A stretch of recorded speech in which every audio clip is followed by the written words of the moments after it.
Hey guys, Luke Triveline here, going over some basic program design when you're trying to put together a specific program for your sport or a goal you have in mind. First, you'll start off with a needs analysis, which is basically an evaluation of your sport or your goal that you have in mind, which will involve the time it takes to do your sport or the energy systems involved, or things that are prone to injury, in order to build up a stronger core or lower body or upper body, depending on your sport or your goal. And the second portion is an evaluation of the athlete or the recreational athlete, which involves age, sex, experience, prior injuries, things like that. All those variables come together when you're designing a program to fit a specific person. And then the next thing you'll go on to is exercise selection, which is choosing the exercises for the specific program that you're putting together. Some things that can be done, these are just examples. You have multi-joint exercises, which are like the squat, deadlift, bench. You have single joint exercises like the bicep curl, calf raise, tricep extension. You have power exercises like cleans. You have strength exercises. I mean, a lot of things can be strength exercises, but aren't so much power like the bench or the deadlift. You have plyometric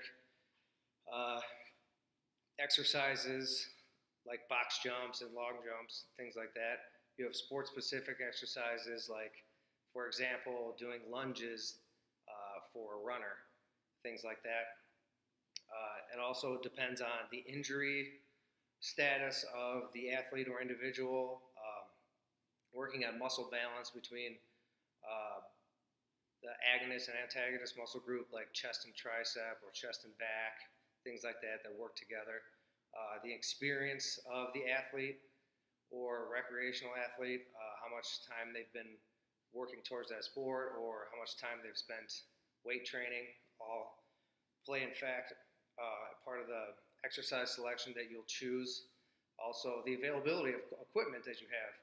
You might be able to go to a big gym that has all the equipment you want, or you might only have what's available at your home, which might be a lot of body weight stuff or just basic stuff you keep around the house, pull-up bars, plyo boxes, things like that. All come into factor when you choose exercise selection, which in turn goes into your training frequency, which is the amount of sessions you're going to do in a time period, typically a week.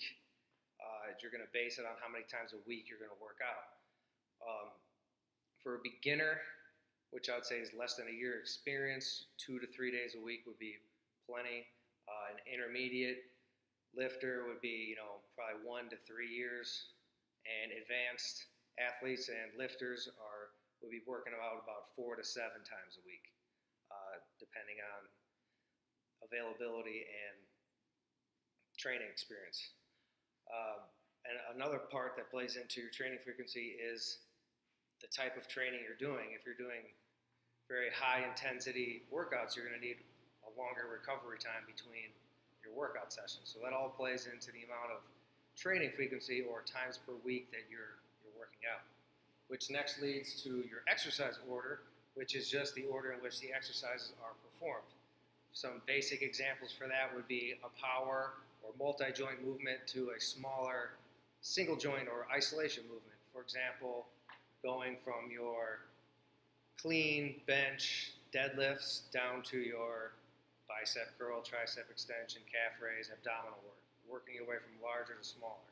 Or upper and lower splits. So maybe Monday you're doing upper body, Tuesday you're doing lower body, splitting it that way. Or you can do a push and a pull, which would be a bench press into a pull-up. So a pushing movement and a pulling movement. You also have supersets and compound sets. A superset is doing 2 exercises right in a row with no rest of opposing muscle groups. So again, to go back to bench press and pull-up, those are 2 separate muscle groups that you're doing back-to-back with no rest. You also have compound sets, which usually get interchanged with a superset, which is not correct. A compound set is 2 exercises right in a row with no rest in between, that are of the same muscle group. So again, that would be a bench press into a cable fly or a push-up, where they're both exercises are utilizing the same muscle group. Those are just some examples of exercise orders. There's a lot out there, but those are some big main ones that people use. Which again now leads us to our sets and reps. A rep or a repetition is the number of times an exercise is performed, which leads into a set, which is a group of reps performed continuously before resting. So for example, if I did 5 repetitions of bench press, then took a rest, that would be 1 set. And this is very basic stuff, but it's things that you need to know to implement into your program. And that brings us to the last part, which are rest periods, which are extremely important. People tend to overtrain a lot, which doesn't allow your body to recover and grow like it needs to. And the rest periods are basically just your recovery between your sets and your exercises. Some basic ones for your 4 main types of training. For your strength, you're going to be in 2 to 5 minute rest periods. For your power, 2 to 5 minute rest periods, depending on how many reps and sets. Hypertrophy or muscle building, you're going to be in that 30-second to a minute and a half rest period. And for your endurance, when you're doing high volume stuff, you're going to keep it less than or equal to 30 seconds to keep the pump flowing and work your endurance system more than anything. So again, these are just basic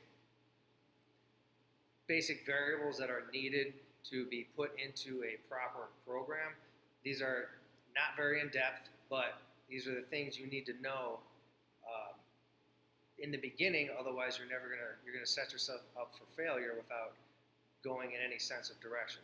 So if any questions, comments, or concerns, or interested in my type of programming, check out my online program design at fitevopt.com, or email me at ltriveli@gmail.com.